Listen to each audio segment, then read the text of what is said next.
Robert Frost American poet हैं, nature पे बहुत अच्छा लिखते हैं।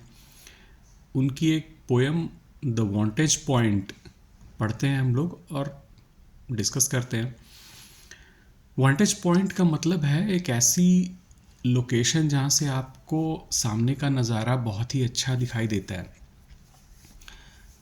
तो जो पोएम है वो बेसिकली इस चीज़ के ऊपर है कि जो पोएट है वो उसको जब मन करता है तो वो नेचर की तरफ मुड़ जाता है, और जब उसको मन करता है तो वो इंसानों की बस्ती की तरफ मुड़ जाता है और दोनों तरफ के आनंद को वो महसूस करता है।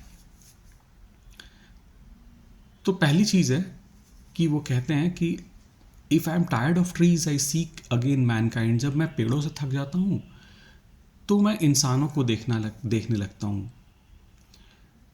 वो कहते हैं कि to a slope where the cattle keep the lawn.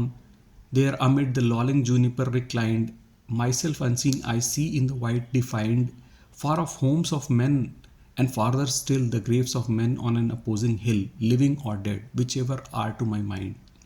तो वो कहते हैं कि जब मैं पेड़ों से थक जाता हूँ तो मैं इंसानों की तरफ रुख करता हूँ, और पेड़ों की पहाड़ों की जो स्लोप्स होते हैं उस पे मैं जानवरों को घास चरते हुए देखता हूँ। वहाँ झुके हुए पेड़ होते हैं पहाड़ों की स्लोप्स के ऊपर, उनको देखता हूँ। दूर कहीं लोगों के मकान होते हैं, उन पे मेरी नज़र पड़ती है। वहीं कुछ कब्रिस्तान होते हैं, उनको मैं देखता हूँ। और फिर वो कहते हैं कि if by Noon I have too much of these, अगर दोपहर तक ये सारा देखकर भी मैं उब जाऊँ, I have but to turn on my arm and lo, the sunburned hillside sets my face aglow. My breathing shakes the bluet like a breeze. I smell the earth, I smell the bruised plant. I look into the crater of the ant.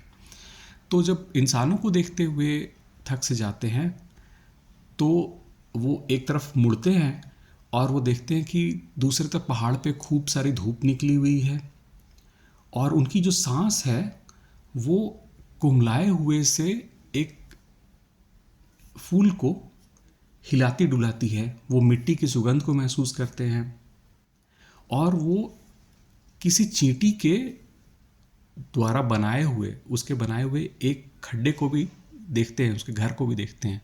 तो वो दोनों तरफ की चीज़ों को enjoy करते हैं।